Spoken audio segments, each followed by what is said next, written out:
keeping Ange's seat warm. There has been a drop-off, and people inevitably will ask questions. You know, where's it all going to lead to? Are they going to be able to achieve anything this year? I still think they can. I think the Carabao Cup is a realistic opportunity for them, and Europa League also. But the bread and butter is the Premier League, and they need to be finishing Europe, you know, even in the top 6. I think they've got an opportunity to do that, but it's not been good recently. And as a manager, you got to get ready for the questions. And I think he becomes a little bit prickly when the questions are asked, but so does every manager. He's very defiant, as you say. Yeah. He wants to stick to his philosophy. Do you admire that as well? I do admire that. I think he's got to where he is at the moment because of what he's achieved elsewhere and the principles what he's gone along with, and I think he has to stick to that. He says many times that this is how he got here, and this is how he's going to continue, and I don't think he will stop. And things can change very quickly in football, can't they, Tim? Of course. They win today, then everyone forgets it and they're on to a positive. Brilliant. Thanks, Tim. Enjoy the game. Thank you.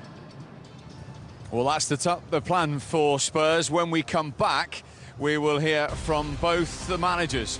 Ange Postecoglou needing a lift. Eddie Howe looking to maintain this magnificent Newcastle momentum. Any game is a penalty kick.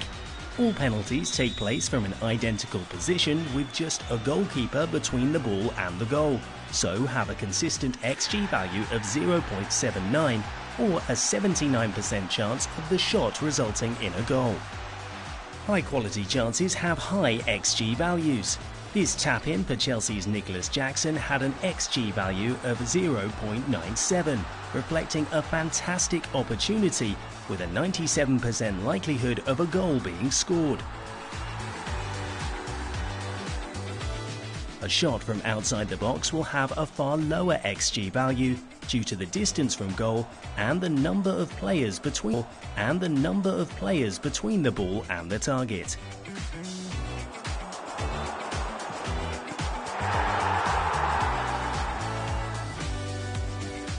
This long-range strike by Mateo Kovacic had an expected goals value of 0.08, just an 8% likelihood of a goal being scored.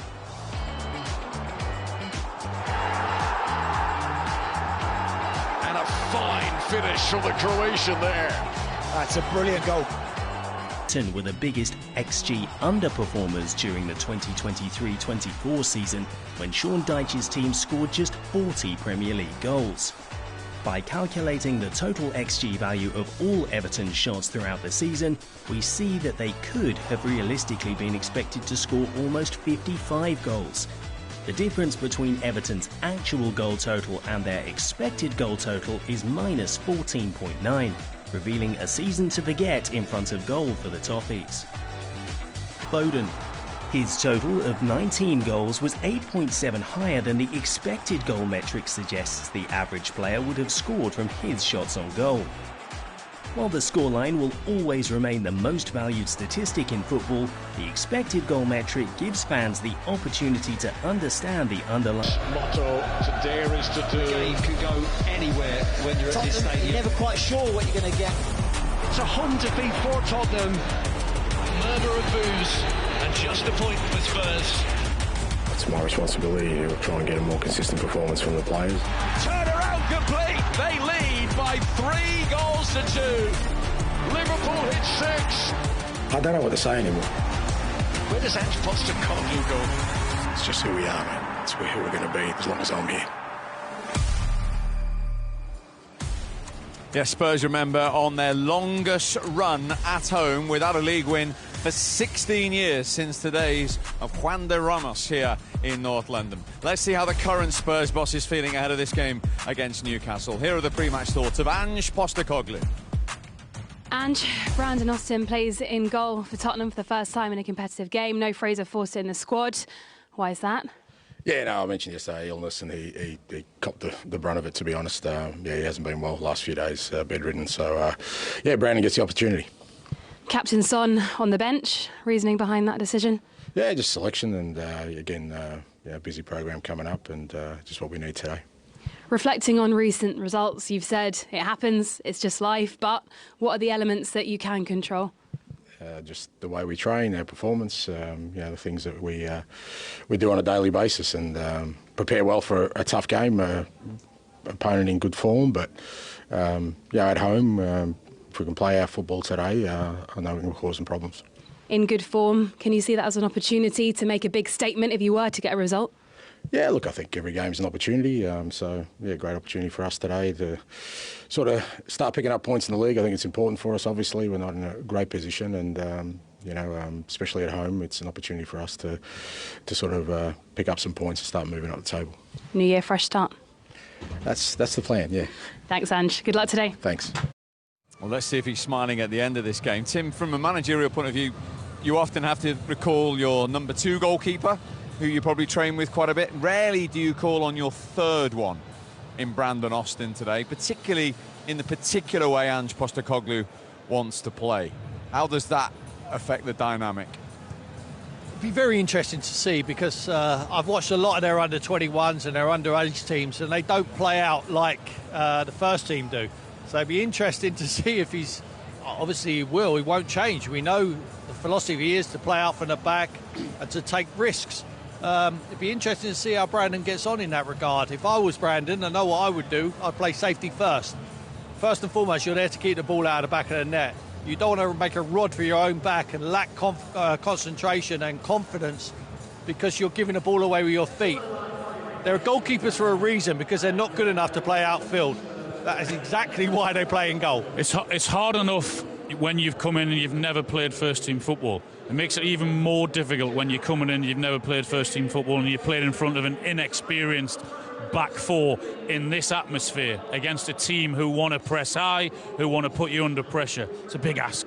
And it's easy for a manager to say, do what I want you to do, I'll take responsibility for it. But, as Tim says, he makes a mistake that costs a goal, that's his confidence. Not the manager's confidence, that's his confidence. He's going in front of all these people, so he wants to start on the front foot and like Tim said, keep the ball out of the net and distribute it in the best way possible. And like you say, I mean, he's got an 18-year-old midfielder playing centre-back, 3 centre-halves missing. Yeah. Bentancur suspended in front of them. Yep, it's going to be hard for him, he knows. I mean, that's probably the first and only time you're going to see that group in a back four. I mean, the fullbacks just bomb forward. Jed Spence, Pedro Porro, they just leave, vacate them areas, which I worry for him today, because I think Gordon and Murphy will take advantage of them areas, especially Isak as well, drifting into them areas. Look, the strength and their weakness is their fullbacks. I think that when they play high and thicken up the midfield, they can help out, certainly getting the ball back. But when they're asked to defend and stay in left and right back positions, they're not good enough. They get exposed, and I think there'll be a big test for him today. Okay. 16 years ago yesterday, Eddie Howe took charge of his first game as a manager. That was Bournemouth's 2-1 defeat in the 4th tier at Darlington. Here he is in North London with Newcastle in the top 5 of the Premier League. And here he is now with his pre-match thoughts. Eddie, we'll start with some team news. How pleased are you to have Sven Botman back for the first time since March? Yeah, really pleased. He's worked incredibly hard. Been a long road for him, but he's ready to play. He's played a number of behind closed doors games. He's trained with us for a long period of time. So yeah, you're looking forward to seeing how he does. Kieran Trippier on the bench, not starting today. Is he not quite ready yet? How's the hamstring? No, his hamstring's okay. He's just suffered with a bit of illness the last few days. 4 wins in a row in the league, no goals conceded. You said you're close to your best. How high is confidence right now? It's high, but I think whenever you play any game away from home, you know the challenges that await us. We know today's going to be a tough game. Tottenham, a very good attacking team. We're going to have to be really good defensively today. Do you change your approach, knowing the way Tottenham play? No, I don't think we change our approach, but I think we definitely tweak things for every opponent, and today will be no different. So we've got our tactical plan ready. Thank you. Good luck today. Thank you. Well, he's won 4 of his last 5 with Newcastle against Tottenham, who are training right behind us here on Matchday Live on the road here at the Tottenham Hotspur Stadium. Interesting, Les, to hear him talking about Sven Botman training a long time with them. So this isn't any kind of risk, I don't think, by the sounds of it today. No, with the way sports science is and what these guys do now, they never tend to rush anyone back. You know, I say that, and I know that Tottenham did that with the 2 centre halves. That's why they went out again. But with an injury like this, they do take the time to make sure it's right and go through all the procedures that you need to go through to make sure that you as a player are confident in what you're doing when you go out on a pitch. And you know, Botman would have gone through everything to make it helps when he hasn't needed to rush back because they're in such good form. Yeah. Whereas Ange, it was a needs-must for him to rush back, you know, back Mickey van der Ven and Romero. And it backfired on him. Today, Botman, if been 5 games he said he's played, or he's been training for a long period of time, I think that should be enough. But there's nothing like playing here in the Premier League. Now, in front of them, the Newcastle midfield, since Sandro Tonali got back in and had a run, you've been having a closer look. How have the dynamics changed there, Alan? I think one of the positive things for Newcastle is that they've moved Tonali back to the 6 and allowed a freer role, if you like, for Bruno Guimaraes. But the difference between them is Tonali, when he receives that ball in the middle, his first thought is, can he pass it forward with 1 or 2 touches, limited touches? And for a centre forward at 6 role, he tends to forward first. It doesn't make your job so much easier because you make your run and you're expecting that ball to come in. And that's been the big difference for Newcastle, because they love to play on the front foot, and he plays a huge part in doing that because of his first thought is forward. Your area of the pitch, you like him? I really do like him. I think Alan's highlighted there what he does in possession, but he also breaks up play. Whenever there's a danger there, he hoovers it up. I call him a Dyson. He's a Dyson who actually plays music, and that's the part. All of the brands are available, we should stress. I mean, he break it up. I mean, today he's going to have to break it up because Kulusevski will get that ball in central areas, and he looked to drive forward, not only pass through lines, but he'll dribble. Tonali will be responsible in that area. He'll break the game up, and then he'll give it to the players who can actually play with disguised passes, like Bruno Guimaraes, like the big man, Joe Linton. I would hate to play against Joe Linton, by the way. Those 3 in midfield have got a bit of everything. They've got a bit of fight, you know, a bit of aggression. They can score goals. They can do a little bit of defensive. They've got that incredible pass if you need it. If you're making that run and you need that clever pass, it's a real strength of their play, their midfield 3. And have Spurs got enough strength in that area to combat that today?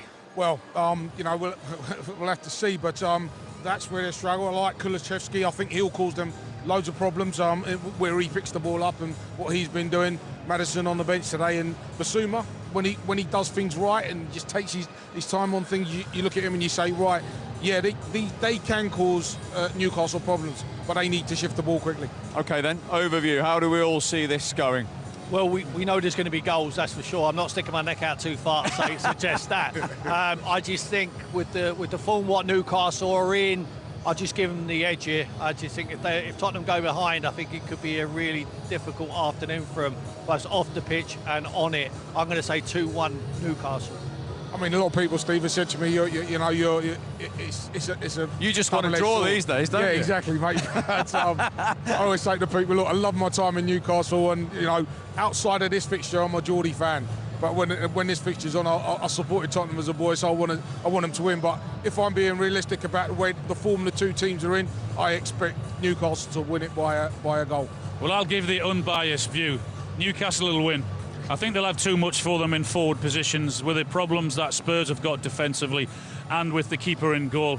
I would expect Newcastle to go and score 3 or 4. And they're free scoring at the moment. Yeah, they're enjoying it. It's what they've got the feeling as if completely opposite to what Spurs are. They can't wait to get out into the pitch because things are going that well. They're creating that many chances. They've got that much energy.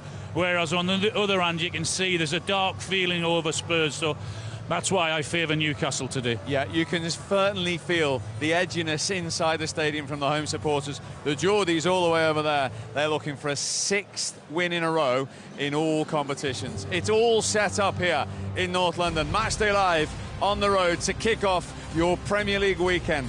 Can Tottenham turn their fortunes, or can Newcastle just keep on winning? Lee Townsend and John Champion.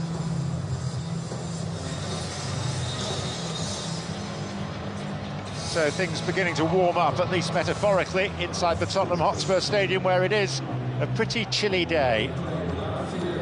Snow is said to be on the way for the UK over the next 24 hours. And down in the comparatively warm environment of the tunnel, the players are gathering. Thomas Tuchel is here, the end of his first week in his new job as the manager of the England national team. And this, the first Premier League game that he has attended in that capacity. So down below, they're just about set to march out. They'll be hit by a blast of the fairly Arctic chill. Newcastle out good and ready. One brave Blackbird on top of Spurs' golden cockerel, which overlooks this magnificent arena.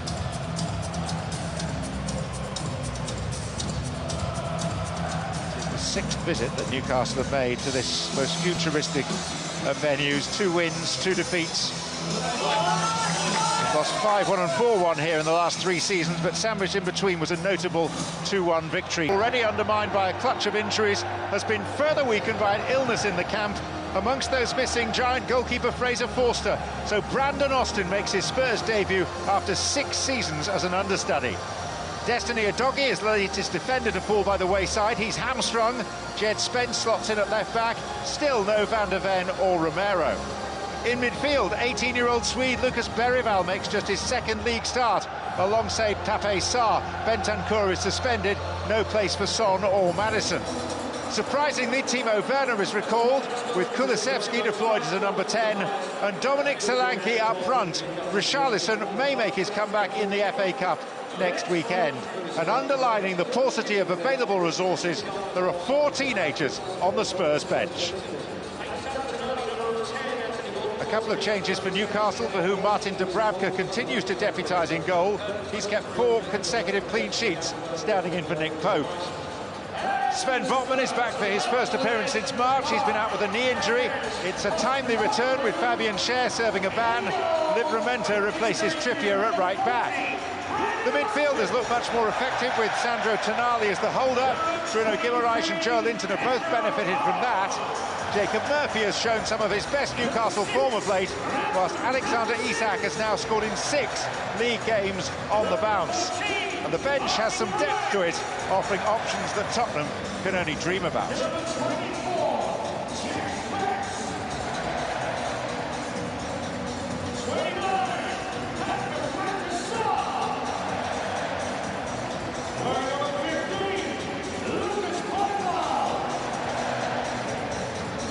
Newcastle, for the 5th time in 6 Premier League meetings, have beaten Spurs by 2-1. 6 wins in a row in all competitions, and cementing their place in the top 5 of the Premier League. Back with Alan Les and Tim Pitchside, all the reaction on the way. Another win for your former club. They had to dig deep in that second half, though, didn't they? Yeah, I think you've got to give a bit of credit to Spurs for the way they came back into it with the injuries that they had. I expected Newcastle to come out in the second half, particularly where the first half went, overpower Spurs and go on and get a couple of more goals, but they had to do a lot more defending than I thought they would have, and I thought they defended really, really well. Spurs had a lot of possession, got into some really good positions, I think, without troubling the goalkeeper too much. Did they give it everything with the players and the options they had available? Another defender going off at half-time? Yeah, when I saw Dragusin go off and Spence move into the middle, I thought, oh, there's a real problem there. But they got on the front foot. We said at the end of the first half, if they can get on the front foot and take it to Newcastle, they might be able to create something. A lot of possession, a lot of a ball in Newcastle's half, but Newcastle defended well, and they threw everything they could at it, to be fair. I think we saw with Eddie Howe, we saw a manager who's not stubborn to say we play from minute 1 to the last minute of the game at all costs. Second half, they camped in. They tried to catch Tottenham on the break. First half, they took the game to Tottenham, got the goals. Second half, they knew Tottenham would come on, even though they had the injuries, and they come on, they defended their box. There's a manager who says, we've won the game already, let's not try and win it again. And they play sensibly. Yeah. And all the action came in the first half. 4 minutes, Spurs took the lead. Sven Botman, we made... As much as you want. You haven't. You're out of position now. It's impossible to recover. A lot of the chances that Newcastle, and it keeps causing them problems. And the scruffy goal that you asked Alexander Isak to score is eventually the match-winning. That turns out to be the winning goal. Indeed, and that is 9 in 7. And whether you do or you don't, that's the feeling you have, and that's a great feeling for a centre-forward to be in. OK, well, let's get some Tottenham reaction. Here is their manager, Ange Postecoglou. The players outstanding, considering what situation we're in. We deserved to win that game. All things being equal, we would have. Do you feel a bit hard done by a couple of the decisions there? the first Newcastle goal, for example? No, I don't feel hard done by. I just think that's the way they want to do things. So I couldn't be prouder of them. The way they played, their attitude, their ability to be resilient in the most extreme of circumstances. Couldn't be prouder of them. Well, it's our live touchline with the match winner, Alexander Isak. Very well done. Another goal, another win. Yeah. No, very happy. It's a difficult place to come to, and no, just delighted with the win and another goal as well. Now, when we were chatting on the pitch when you ran past us before, Mr. Shearer here was praising you, but was asking for one thing: scruffy goals inside the 6-yard box. That's the and you best delivered one for him. Ones, huh? Yeah, no, I know. Just got a toe on it. But they all How much do you enjoy those ones? No, I'm just saying, you don't get too. Really. I spoke to the teammates as well. Like I feel them goals are the best ones. You can see just a little toe, so I'm happy. I just wanted to say you've got 7 in 7 in 8 games now. Where's your confidence in terms of how you're feeling when you're sitting in the change room before the game? I feel very good. I think it's not just individually. I think it's collectively as well. I feel the energy within the group is amazing. I feel like we're going into the games very confident. Myself as well. Obviously, when you score, you gain confidence. So I think, just got to keep going like this. Is it me, or is it a conscious thing, or are you demanding more balls that come into the box? Because when I'm seeing the wingers one-on-one, I'm seeing more balls being delivered in there. Is that you telling them that, or is that something you're working on in training? I think it's a combination. Obviously, I always want the ball in the box, but we've been speaking about it as well with the gaffer and to play more centrally, to mix it up a bit, so we can hurt the teams in any way possible. And you had to dig deep in that second half, didn't you? You had to get men behind the ball. Even at the end, it was a bit nervy. Yeah. No, it was very nervy. When I came off, I had to go inside because I didn't really want to watch. It feels like it takes forever.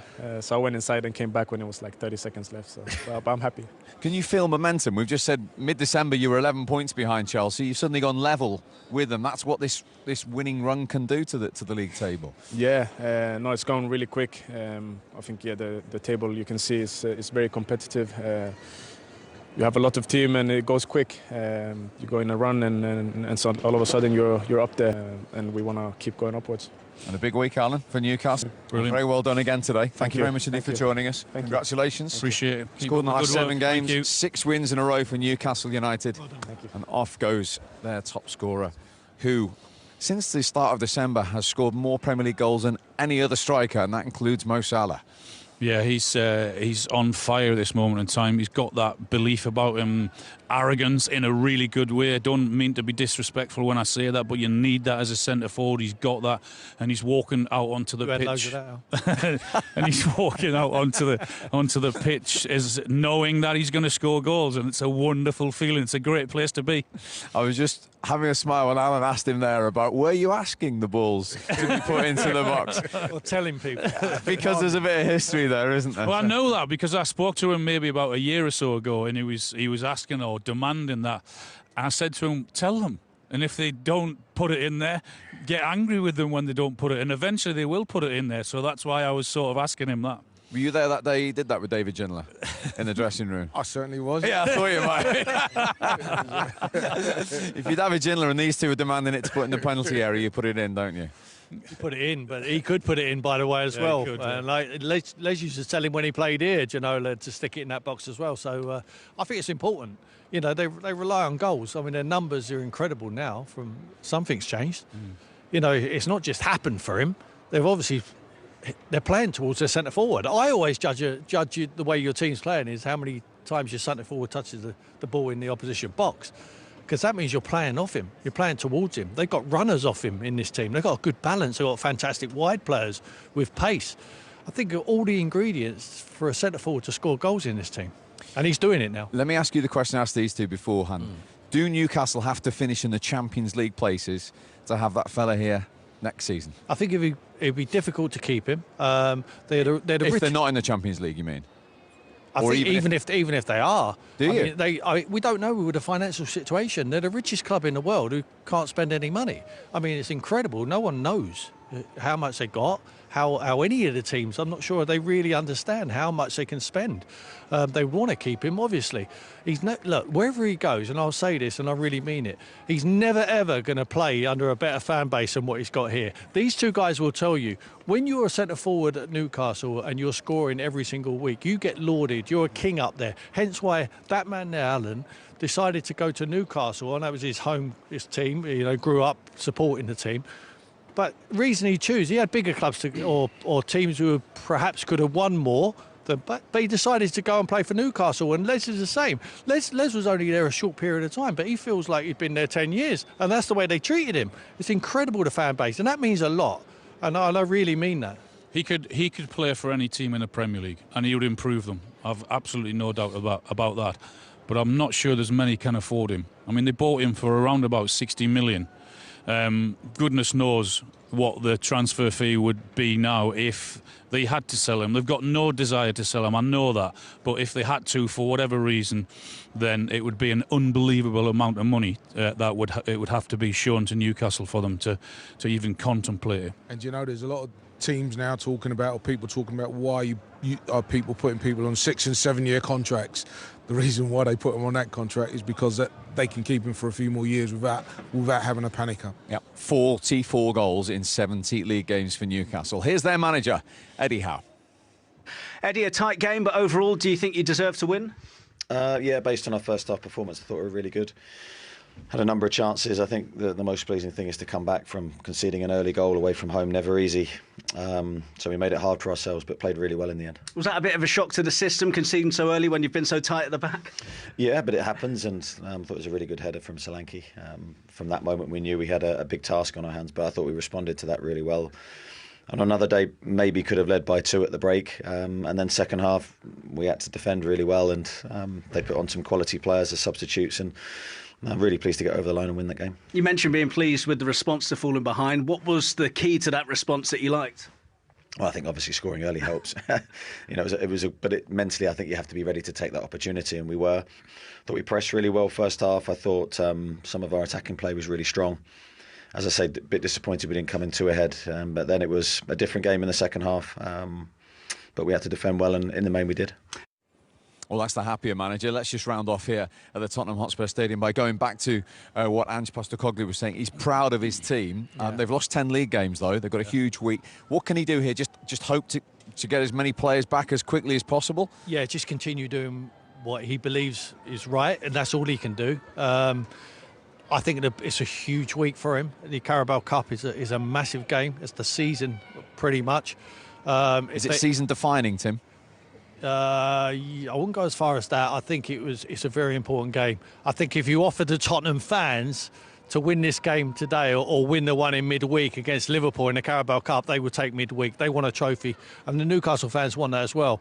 The greedy fans want both, but unfortunately, the way we're depleted at the moment, Tottenham, and hopefully they can scramble a team together for the midweek and try and get a positive result.